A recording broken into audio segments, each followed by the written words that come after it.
kişiler cemaat, efirde Tatar estradası yangalıkların toplagan Showbiz tapşırığı. Hem көргәнегезчә, sizde bugün şul yangalıklar bilen min irke tanıştıracakmın.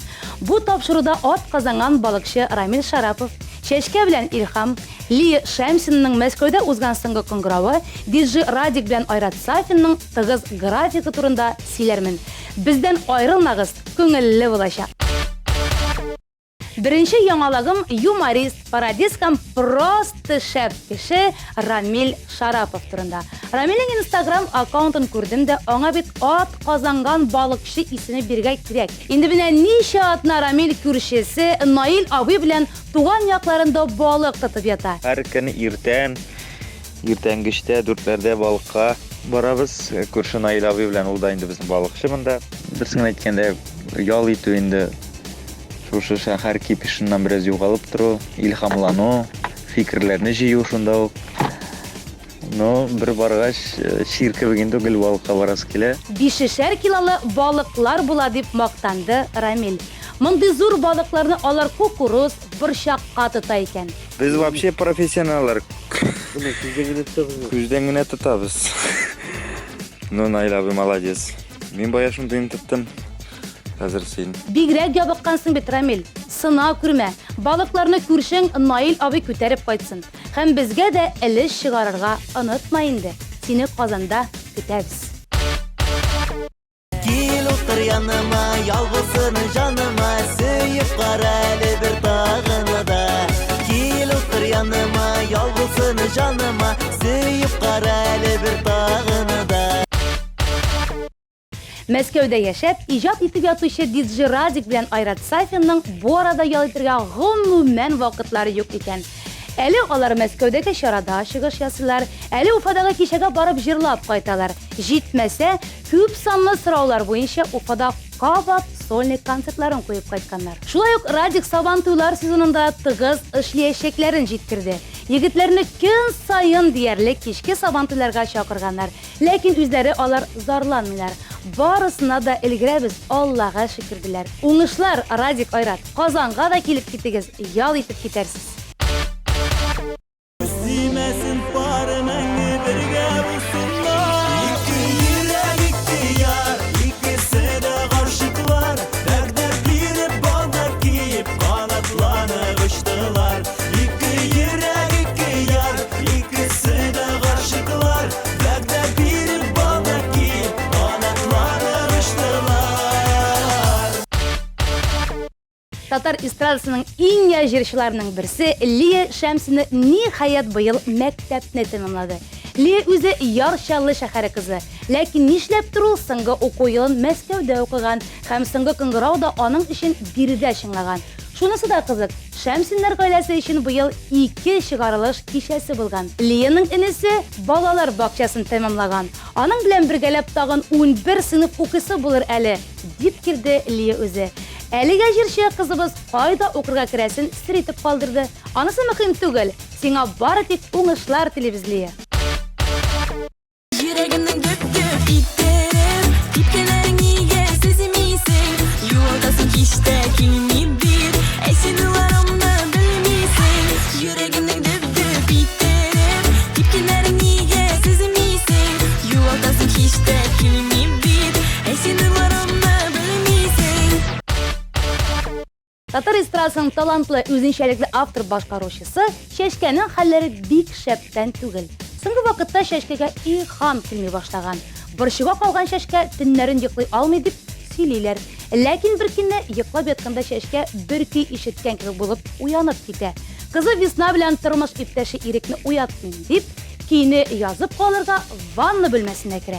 Шулай итеп, хит булырлык көй ванна бүлмәсендә туа да. Дуслар, яраткан җырчы кыздан яңа иҗат җимеше көтегез. Әлегә аның башка хитын тыңлап узыйк. Нигәсен миңа хатлар язасың, кабат яңартып йөрәк ярасын. Сөям сине дип әйттеләр кемнәр, күптән солдылар син биргән гөлләр. Showbiz tapşırının Безнең бүгенге репортажы татар башкорт эстрадасының танылган яшь җырчысы Гөлназ Асаева белән. Дамир Зиннатуллин белән алар бик кызыклы әңгәмә корып, сезне борчыган күп кенә сорауларга җавап тапканнар. Репортажны бергәләп карыйк. Сәлам дуслар, шоу бездә бүген татар башкорт эстрадасы артисты, популяр җырчы Гөлназ Асаева. Гөлназ, сәлам. Сәлам. Ничек хәлләр? Яхшы, кайфлар күтәрәнгә рәхмәт. Без бүген Гөлназ белән дистанция батут үзәгенә килдек. Без монда аның белән батутта сикерәчәкбез, күңел ачачакбыз һәм инде рәхәтләнеп аның серләрен шишәчәкбез. Шулаймы? Шулай, әлбәттә. Алайса киттек, керәбез. Здравствуйте. Мы пришли прыгать. Прыгать хорошо. Вы правила знаете? Бывали уже в водных парках? Хорошо. Так. От женского ключик, от мужского раздевалки ключик. Спасибо. Гөлназ, беләсеңме, батутта сикерүнең файдалары нәрсәдә икән? Ябыктырадыр инде, минем главный проблем шул ябыгу. Ни өчен? Ну, сәхнәдә барыбер ябык матур бит инде, теге тем более мен бәләки дип яшь кеше, яшь кыз буларак, теге симез йөрү бик матур түгел сәхнәдә. Булай инде. Син махсус диеталарда, махсус фитнеска йөрисеңме? Ну, кайчан ничек инде менә гастрольләрдә диета тотып булмый, гастрольләрдән кайткач шулай формага килергә тырышам инде. Алайса инде бүген батутта сикергә өйрәнерсең, аннан соң инде һәр көнне үзеңә менә фитнес тренировка кебек кабул итеп йөрергә була инде сиңа. Әйдәгез, алайса танышып китик. Бүген безнең инструктор Евгений. Здравствуйте. Здравствуйте. Расскажите элементарные упражнения, что мы будем сегодня делать, чтобы Гульназ, во-первых, не испугалась, куркмасынул. Какие-то вот интересные упражнения. Так, сегодня мы начнем сначала прыжки. Сначала мы сделаем разминочку, попрыгаем, привыкнем к батуту. У нас есть базовое упражнение, это сет, четвереньки, живот, спина. Это мы сегодня должны все научиться.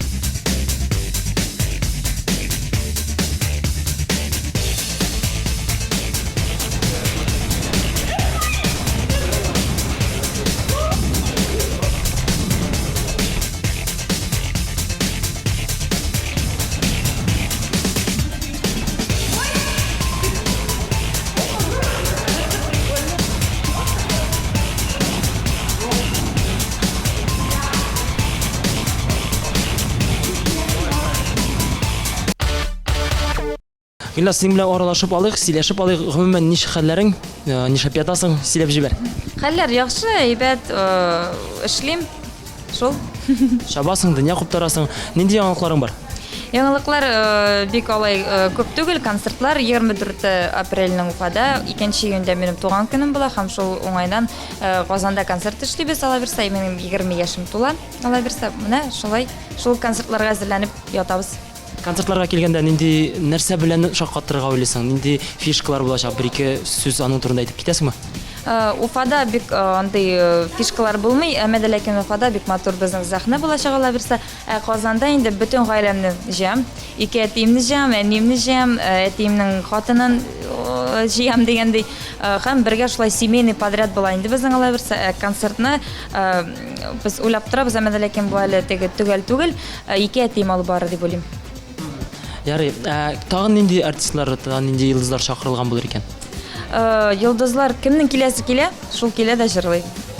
Минем дусларым шоу бизнеста инде һәм, ну шоу бизнеста минем дуслар бик күп түгел, бер генә егет инде, бәлки ул килер, белмим. Радик Яшин яисә Ришатов Адулмин әйтимде алдан ук. Ник алар бөтенләй кая барма, бөтенесе шул 2 егетнән итәләр. Бәлки алар да булыр, ала берсе. Ярый, әле ул темага без шулай кагылып китербез. Гомумән инде хәзер синең сезон ябылды. Ничә клип төшердең, ничә җыр яздырдың? Гомумән син сезон белән канәгатьме? Ничә концерт куйдың, ничә километр уздың? Бик күп концертлар куелды. 2-3 почти әлемдә төшереп киләбез инде. 3 клип төшерде, 2 урысча җыр яздырдык, 3-нчесен менә яздырып киләбез. Бик күп җырлар яздырдык, әле аны чыгармадык, чөнки 2нче сезонга да калдырырга кирәк инде. Менә шулай һәм дә инде продюсер белән контракт төзедек инде Мәскәүдәге. Менә карале, башкорт эстрадасында шулай кайнаган, янган артистлар әкрен генә Татарстанны яулыйлар бит инде. Аларның исемнәрен әйтеп тормыйм, ләкин әле синең Татарстан буенча турларың аның хәтле сизелми, аларның күп түгел. Ни сәбәпле? Чөнки әлегә тиклем мин нишләп куймадым, чөнки мин укыдым. Беренчедән мин бик өлгермәдем. Һәм әлеге көндә мин академ алдым, чөнки продюсер белән контракт төзегәч, минем вакытым булмаячак, чөнки мин Мәскәүдә хәзер Мәскәүдә генә иҗат итәм, Мәскәүдә генә яшәячәкмен. Һәм дә инде бәлки икенче елларга гастрольләр булыр әзмәз генә. Теге мин чыгып китеп кенә, әле халык мине бик белеп бетерми, алай чыга алмыйм мин ерак юлларга, чөнки теге бар бит инде расходлары да, ниләр дә бар бит инде. Шуңа күрә әйбәтләп ротацияларга биреп, мин ул кеше таныгач, уже 9нчы атаны бетергәч, ала берсә чыгырмын дип уйлыйм. Сиңа 20 яшь, ләкин шуңа да карамастан син инде популяр. Әлеге популярлык синең башыңны әйләндереп, теге йолдызлык шире барлыкка килмәдеме синдә? Бәлки мин беләсезме, йолдызлык шире ул минемчә көтелмәгән капыл гына бер башкортча әйтмәҗек, капыл гына килеп әйбер шул башны әйләндерә дип. Мин инде аны бәләкәйдән сәхнәдә булгач, минем өчен ул естественно әйбер дип әйтик инде. Популярлык түгел, сәхнәдә җырлап йөрү, концертлар кой, минем өчен ул әллә нәрсә ул түгел. Мин аны как должное принимаю. Шуңа андый нәрсә бик юк дип уйлыйм. Менә синең тамашачыларың, синең иҗатыңны яратучылар, мәсәлән, син яңа килеп исәнләшсәләр, син исәнләшмичә масаеп уза торган кеше түгел инде. Кайчан да андый нәрсә булмады. Тамашачылар бит инде тамашачы булмаса, без бит инде беркем дә түгел. Тамашачыны әллә кемгә үзеңне куеп, тамашачы киресенчә син кем инде бу дип концертыңа да йөрмәскә мөмкин. Тамашачылар белән бер рәттә булсаң, тамашачылар белән аралашып, рәхәтләнеп җиләшсәң, барыбер сиңа күбрәк тартылыр дип уйлыйм. Продюсер дип инде син 2 тапкыр әйтеп уздың. Әйдән дә шуның турында сорыйсым килә. Җаннатмы, җәннәтме, яисә башкача яннәт була микән? Татарлар җәннәт ди, башкортлар яннәт ди, урыслар җаннат ди. Менә шулай. Син инде әкрен генә урыс эстрадасын яулый башладың. Татар эстрадасы Гөлназ Асаеваны югалта дигән сүзме бу? Юк. Татар эстрадасы Гөлназ Асаева һәм татар башкорт җырлары ул бөтенесе минем кулда. Аны мин үзем ишетәчәкмен, алай берсә. Инде җаннат и урыс җырлары ул продюсерның кулында булачак. Гадәттә урыс эстрадасына кергәндә бигрәк тә план төзергә кирәк дип уйлыйм, чөнки синең булырга тиеш күз аллавың, максатың былай гына 1-2 җыр белән генә кирип китеп булмый. Менә аны аңлыйсың, син беләсең бит индеме? Планнарың бармы? Мин белмәсәм, минем ул планны инде продюсерлар кайчан төзеп куйган. Әлеге көндә продюсер ничек әйтә, шулай эшләп барабыз инде кернеп. Әмма дә ләкин барлык әйберләр белән мин 9нчы килеш алмыйм, чөнки анда иренне эшләтергә, битләргә ләнестеләр эшләтергә, мин аны эшләй алмыйм, чөнки мин беренчедән мусульман кызы буларак әле силәр эшли алмыйм, тәнгә әле сәкертә алмыйм. Шуңа күрә әзрәк килешмәүчеләр булды, әмма дә ләкин хәзер барда яхшы, барда Аллаһка шөкер яхшы. Гадәттә продюсер кушканны барысын да эшләргә кирәк бит инде. Димәк, сез мәсәлән кыска итәк киеп чыгырга, мин сине гомумән кыска итәкле килеш күргәнем юк. Әйтсәләр киергә туры килә инде, әйме? Татар эстрадасында эшләгәндә мин юк кимим. Хәтерләрне әйтсеннәр, рус эстрадасында килгәндә мин анда ничек дип әйтәм. Миңа барыбер кыска итәкләр кидермен дип әйтте, чөнки мин барыбер мусульман культурасын күрсәтәчәкмен. Мусульман шәрык кызын инде күрсәтәчәкмен гомумән. Шуңа күрә кыска итәкләр кидер дип уйламын. Аллаһка шөкер.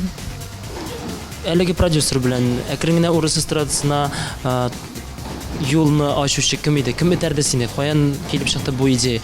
Бу бит инде хыял булгандыр минемчә. Ул хәтле хыял булмады, дөресен әйткәндә. Мин андый амбициялар юк минем. Мәскәүгә китәм, анда йолдыз булам дигән андый нәрсә юк. Миңа үземнең тамашачым, татар башкорт тамашачысы бик якын. Алар белән генә дә мин канәгать идем. Әмма дә ләкин шундый предложение дип әйтәм, миңа килгәч, әлбәттә баш тартмадым. Безнең бер кешебез бар инде, аны әйтеп тормыйм, ул безне таныштырды.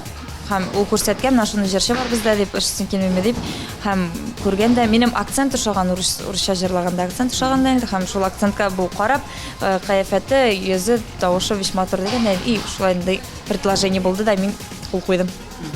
Минем күз аллавымда продюсер әле мин теге белеп бетермим дә бер бәлки урыс эстрадасындагы продюсерлар һәм татар эстрадасындагы продюсерлар алар аерыладыр. Нәрсәсе белән? Беләсезме, мин теге әллә нинди зверь итеп күрсәтәсем килми, әмма дә ләкин сөйләшү манералары төрлечә теге аерылып тора, чөнки Татарстандагы продюсерлар белән бик күп аралашам бит инде. Бу продюсер башкача, анда запись вакытында телефонны кулга алсаң да уже нитә башлый. Мин сиңа аны кулга алырга рөхсәт бирмәдем дип, шулай шундай әйберләр булып килә. Миңа әзрәк шитен. Чөнки мин андый нәрсәгә бик өйрәнмәгән бит инде, бәләкидән мин теге иркәләнеп кенә үскән бала, шулай сөйләшкәч мин аңа әйттем инде, минем белән сөйләшмәгез инде, зинһар, мин әйтәм, куркам, чөнки миңа гомумән акырып эндәшкәннәре юк. Минем әнием генә теге запись вакытында бәләкәрәк чакта анда типкәлидер әзрәк. Но теге шит кеше ират булгач тем более мин теге бик кабул итәлмәм, миңа шитен булып кая инде. Акырырга мөмкиннәр инде, әйме? Әлбәттә. Ул теге как должное. Гөлназ, шартларга килгәндә, аның бармы срок, менә ничә елга төзисез, кайчан сезнең максат үтәлергә тиеш, ничә җыр булырга тиеш, бармы андый белән, ничә клип? Бар, әле көндә без 3 елга гына төзедек, чөнки кем белән нәрсә булганын, аннан инде алай берсе урысча әйткәндә продлевать итәбез. Миңа ошаса, аңа ошаса. Монда синең яктан, син бит инде акчада сарыф ителәдер дип уйлыйм, исраф ителә, әле бу акчаны кайтару максаты торамы синең каршыда? Тора, әлбәттә. Анда бик күп урысча әйткәндә вложениялар бик күп була дип миңа язылды инде. Шул акчаларны мин икеләтә кайтарырга тиеш. Ничә сум якынча? Миллионнардыр инде, әйме? Миллион гына түгел анда, күп. Ярый, аңлашылды. Карале, кемнәрне әлеге продюсер тагын әйләндерде, раскрутка әйләндерде дип әйтәбез инде. Ул Сади Казанова белән эшләгән, Настя Каменскийлар белән эшләгән. Әле көндә алар белән туктатып торды һәм ул миңа әйтте, мин эшләсәм бер кеше белән генә эшлим, түгел менә ул кешене эшлим, калганнар белән эшләм. Шуңа күрә әле миңа алды инде үзенә һәм дә инде килеп чыкса, килеп чыга, килеп чыкмаса, килеп чыкмый. Мин теге нәрсәгә кайгырып йөрмим, чөнки мин барыбер Урыс уйласын дигән кебек. Урыс уйласын. Барыбер мин ничек дип әйтим, домашний ребенок диләр бит. Мин читкә китеп яшьсе килми бу гомумән. Мин Мәскәүне яратам инде, әмма дә ләкин мин Казанга китсәм дә мин Уфаны нык сагынам, Уфаны яратам. Шуңа ничек яшәрмен аны әле күз алдыма да китер алмыйм. Шуңа күрә теге если не получится, но получится, конечно, но бренди алай берсе брендстеләр булса, мин теге ул хәтле кайгырып башымны бәреп стенага елап уятмыйм, алай берсе үземдә генә эшләрмен.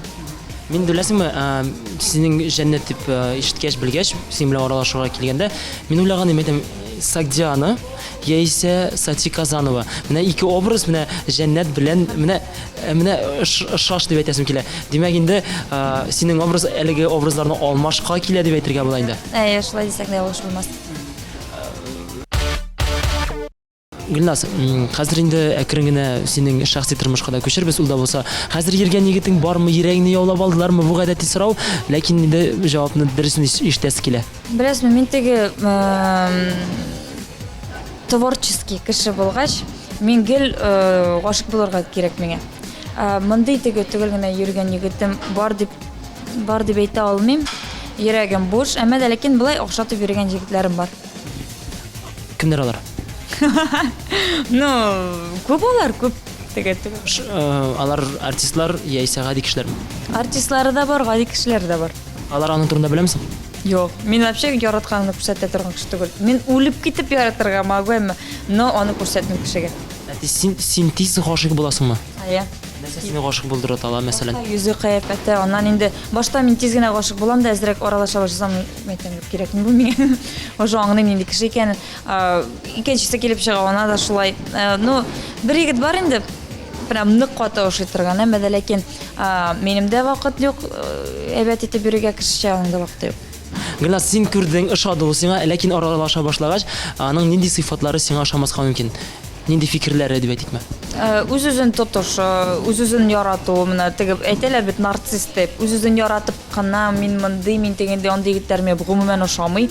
Тагын инде без чувства юмора, русча әйткәндә, теге нормаль. Билдерде алмаса, инде кирәкми. Алмаса, всё, мен әйтәм, кирәкмисең, рәхмәт. Менә шулай. Гөлназ, инде тамашачылар сине һаман ярәштерәләр кемнәр беләндер, кияүгә бирәселәр килә. Миңа шулай тыела гынамы, яисә ул дөрестән дә шулаймы? Кеше күп нәрсә сөйли инде, чөнки теге, беләм инде кемне әйткәнегез, Радик бит инде концертка да килде, кияүгә чыксын миңа дип тә әйтте. Ул теге бары тик шаяру дип тә булмый инде аны. Пиар дип тә булмый. Мин аны үзем аңлам, аны Радиктан сорарга кирәк нәрсә булганын. Шушы концерттан соң инде бик күп яздылар, интервьюлар булды.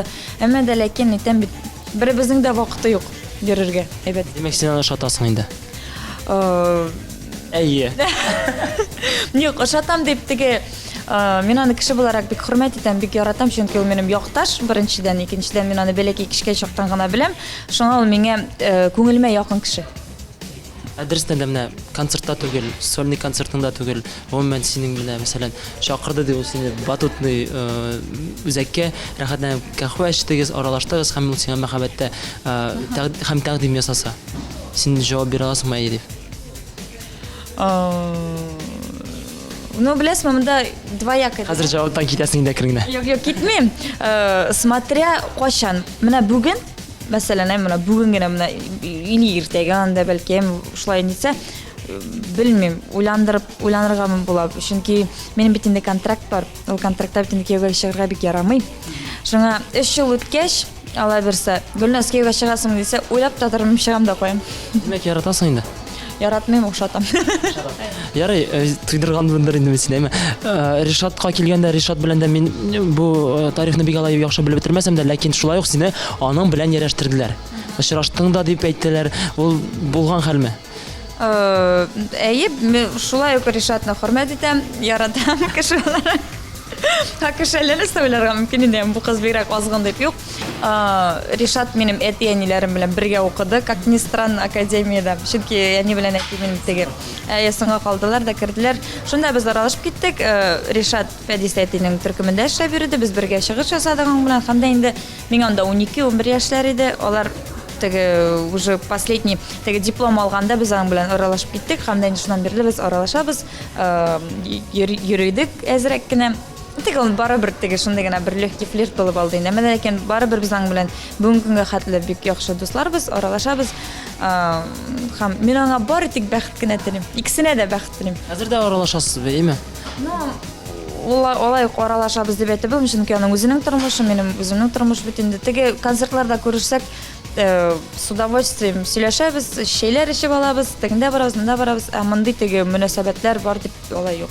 Ул үзен ярата, шуңа күрә сез аерылыштыгыз, әйме? Әйе, ул нык самовлюбленный. Бөтен серләрне әкрен генә ачабыз. Ә менә миңа кызыксындырганы шул. Радикның да, Ришатның да фанатлары бар, иҗатын яраталар. Һәм синең белән нинди булса да яңалык килеп чыкса, нинди булса да негатив комментарийлар яисә теге көндәшү хисе белән язалармы? Әлбәттә, анда гомумән Радикның фанаткалары теге анда бурундуклар диләр бит аларны, бәләкиләр. Ой, нәрсә генә язмалар. Мин көлеп кенә карыйм инде, алар кичкенәләр бит инде, алар белән талашып инде булмый бит инде. Көннәшәләр Радикны яраталар. Минем өчен бу теге бик шатландыргыч кына, чөнки Радикның шундый фанатлары булу минем өчен куаныч, сөенечле генә. Күп язалар, син мондый, син дигәндә дип мин аны көлеп кенә куям. Гомумән үзеңә бер белмәгән кешеләр, бер белмәгән таныш булмаган кешеләр мәхәббәт аңлаталардыр инде. Андый нәрсә бик юк. Менә әле күптән түгел генә гастрольдә йөреп кайтып бит инде җырчы кызлар белән.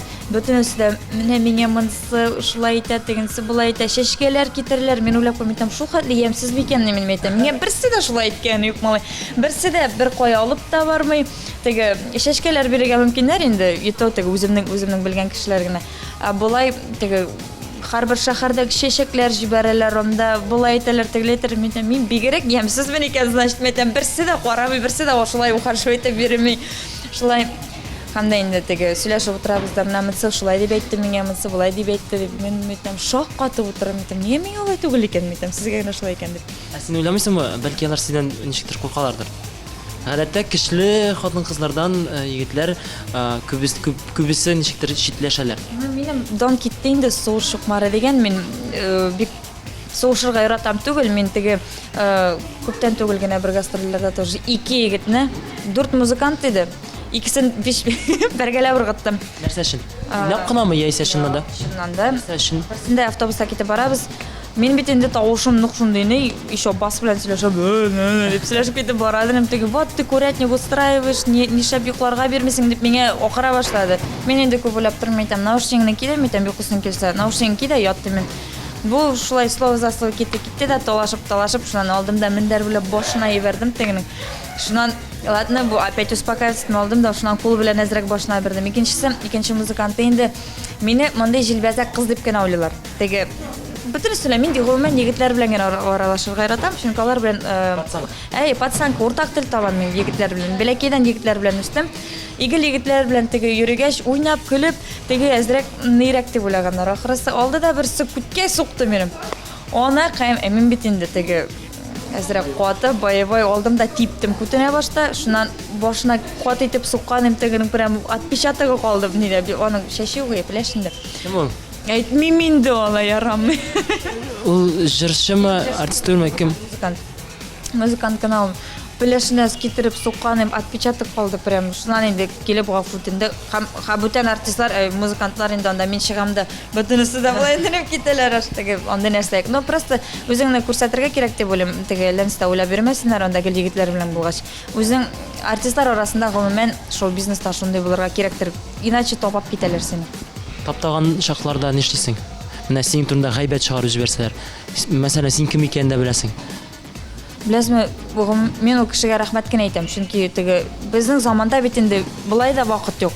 Мен айтам, юқ қына вақытын сарыф етіп, менің турда сөйленіп отырғаш, демек мен аны қызықсындырам, демек мен дұрыс жолда. Шуға мен рахмәткен айтам да, ондай разборкалар нелер мәңге болған жоқ. Скандал шығарыға мүмкін мүсің? Мүмкін, дұрыстықны көрмесем, бәлки онда бірәсі кері әйтсәйін де, мен өзіме, шақсан өзіме, мен жауап қайтарға мүмкін. Әті кіші бітінде тоже бір әнесті әйтсе, мен онда әйтірге мүмкін енді скандал шығарға бола. Көбірек мен ойлаймынша қуатын қызлар білендірінде ме? Егітлер білен дәрілешесің ме? Қуатын қызлар білен мен біктегі ортақ тіл таба алмайм, особенно артистлар білен. Шуңа теге бик солянкаларда жүрерге тырышмайм. От греха подальше.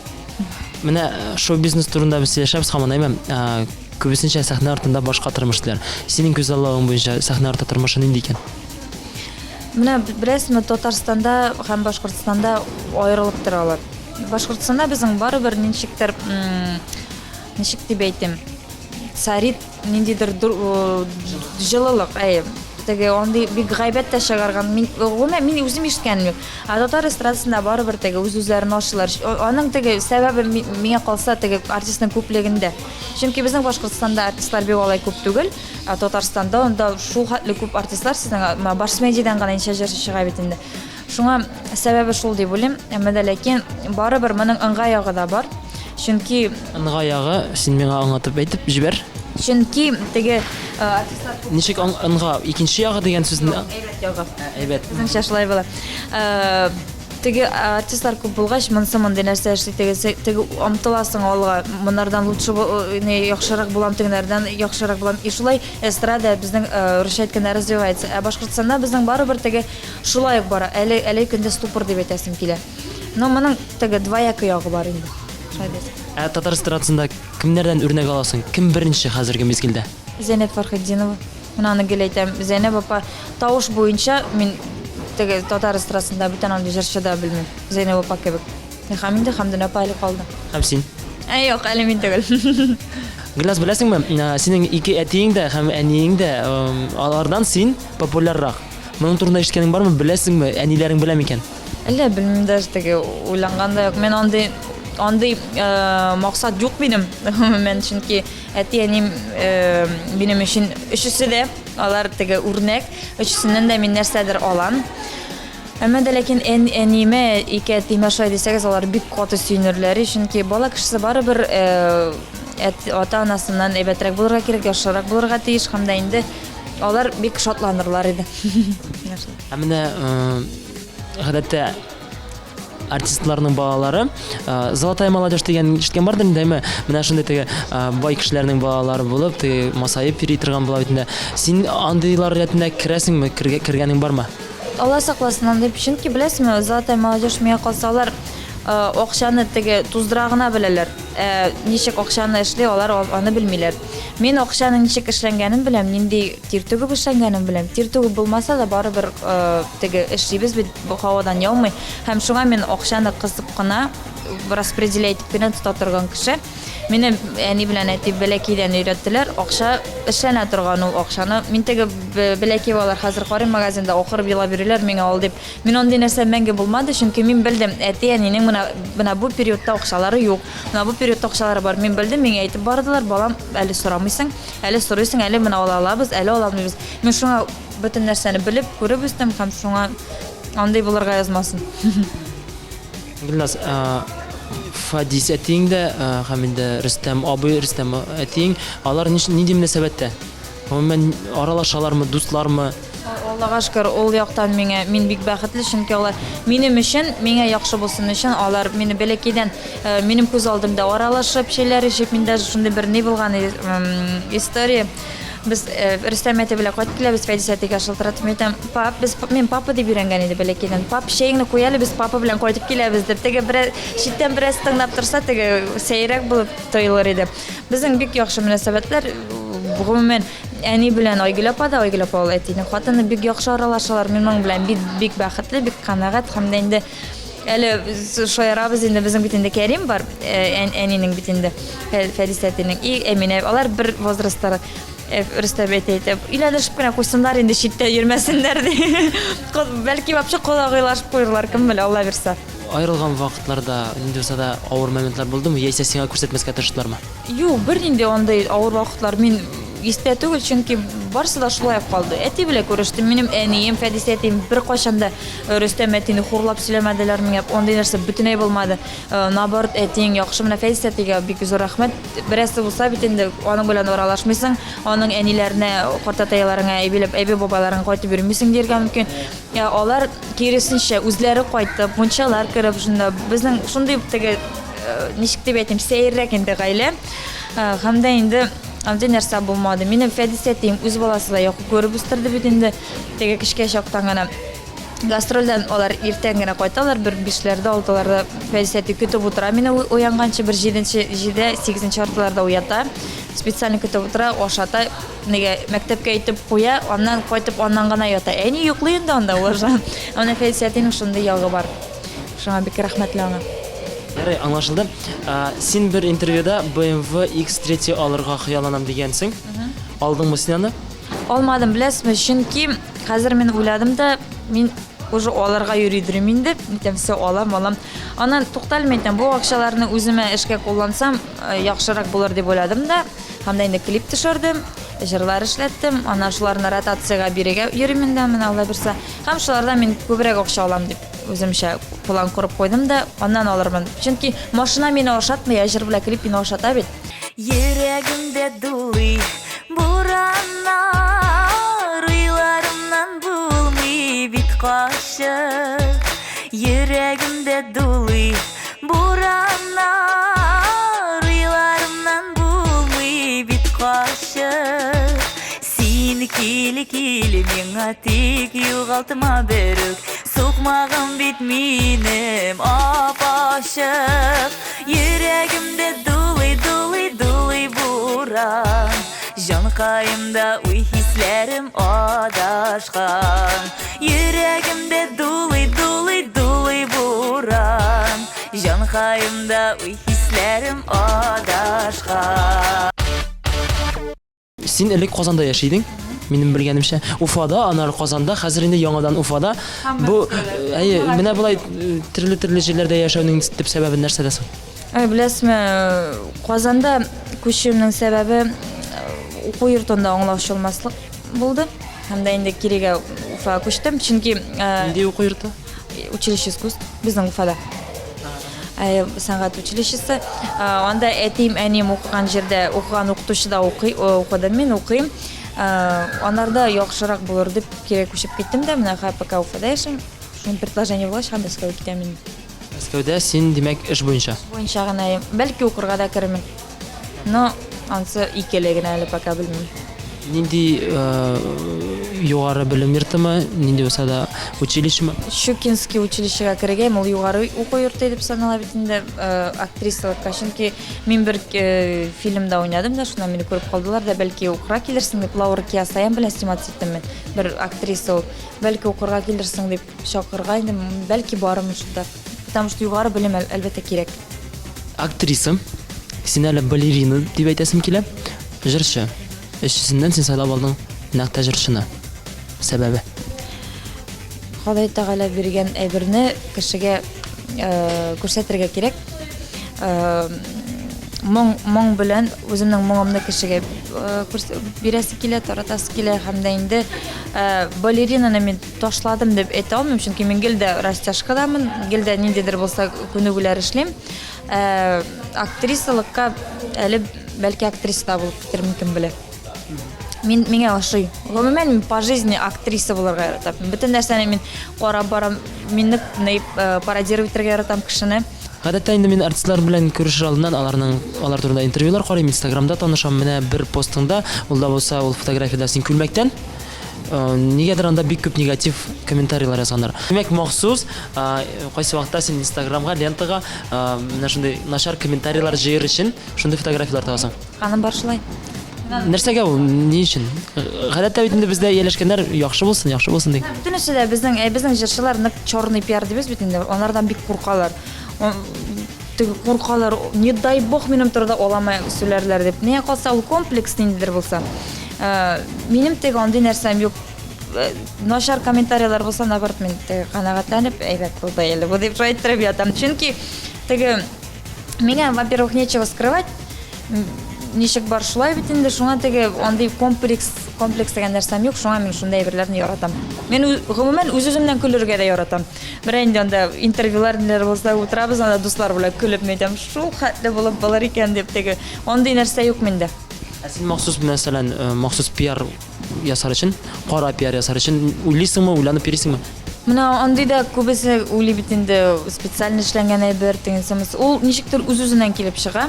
Сугышып йөрү тоже үзеннән килеп чыга. Мин аны теге пиар өчен түгел, мен аны гомумән теге бик белдертмәскә тырышадыр. Барыбер анда безнең арада журналистлар йөриләр бит инде. Теге әле Дуслык күперендә дә ул язып чыгарган иде инде.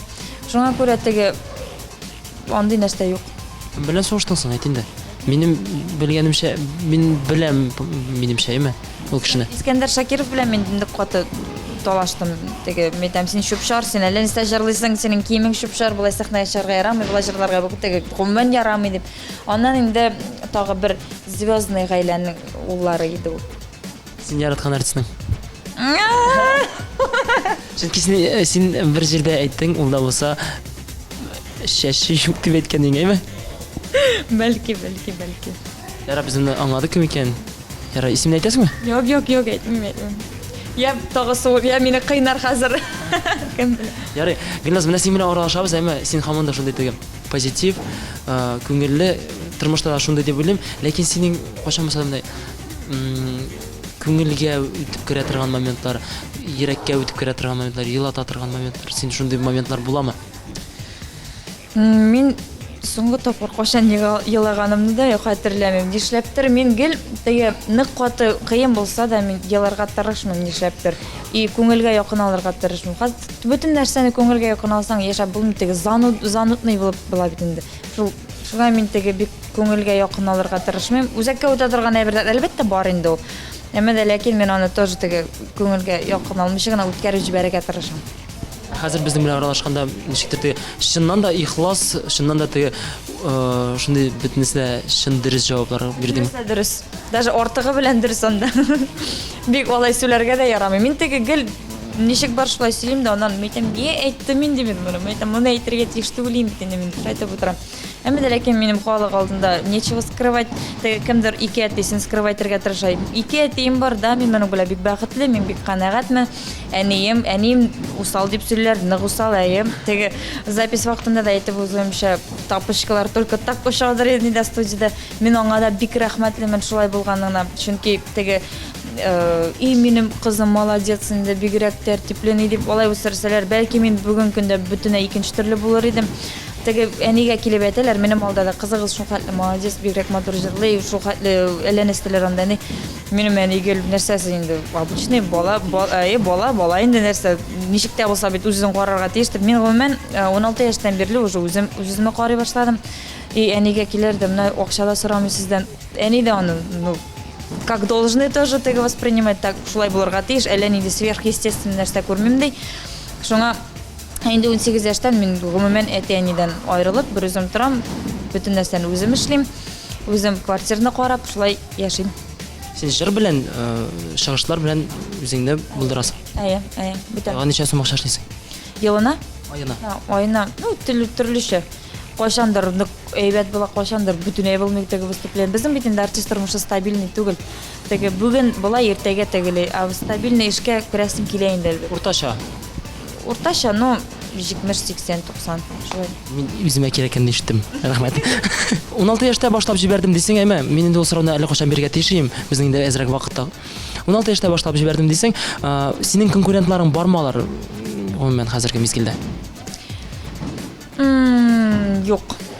Чөнки, ничек дип әйтим, теге мин как бы это пафосно не звучало, әмма конкурентлар хәзер гомумән бөтен яшь җырчылар төнесидә шундый стильдә җырлар, молодежный стильдә безнең яшьләрчә җырлыйлар, ә инде олы яшьтәге апалар, абыйлар тыңлый торган җырлар бик юк. Минем юнәлеш фақат шундый гына тормышчан җырлар, халыкчан җырлар, шундый җырларны мин тыңлап үстем һәм мин шундый җырларны яратам. Теге кемдер әйтә анда, син яшь булуына карамастан шундый җырлар җырлыйсың, син кортларга җырлыйсың дип инде теге Искәндәр әйтү буенча. Мин киресенчә бик бәхетлемен, чөнки менә мин концертлар куеп йөрим Башкортстанда. Яшьләр дә бар, әмма дә ләкин кортлар күбрәк, олы яшьтәге апалар, абыйлар. Мин моның белән бик бәхетлемен, чөнки әлеге көндә яшь теге 20 яшьтәге җырлый торган кызның ул хәтле кортлар тыңламый дип әйтәсем килә. Башкортстанда, белмим, Татарстанда бәлки бүтән төрледер, Башкортстанда ондыйлар бик юк. Шуңа мин Башкортстанда тулысынча эшлим пока әлегә.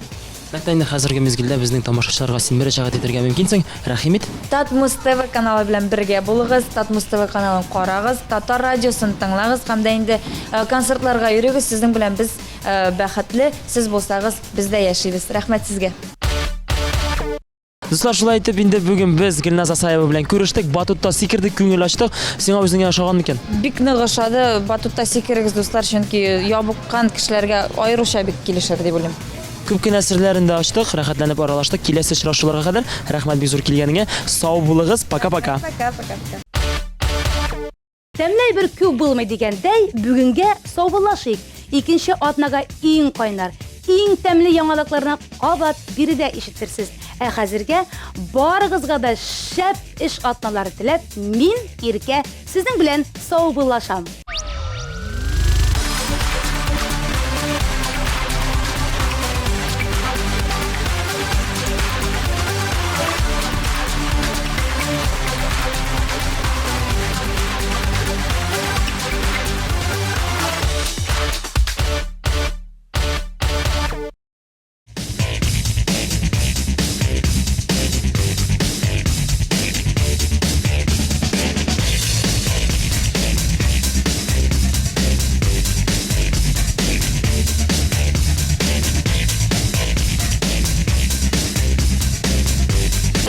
Наконец-то и в Казани появился учебный центр, в котором можно воплотить свою мечту и стать профессиональным визажистом. Центр Makeup Ателье – это школа международного класса, и здесь мы не только готовим профессионалов высокого уровня, но и даем возможность повышать свою квалификацию уже работающим визажистам, так как каждая профессия требует постоянного роста. Помимо профессионалов, в нашей студии каждый сможет найти что-то для себя. Профессиональная декоративная косметика и косметика по уходу за волосами, руками и ногами. Услуги салона красоты. Наша студия – это наш второй дом, поэтому мы стараемся поддерживать семейную атмосферу и каждому гостю передавать наше тепло и заботу.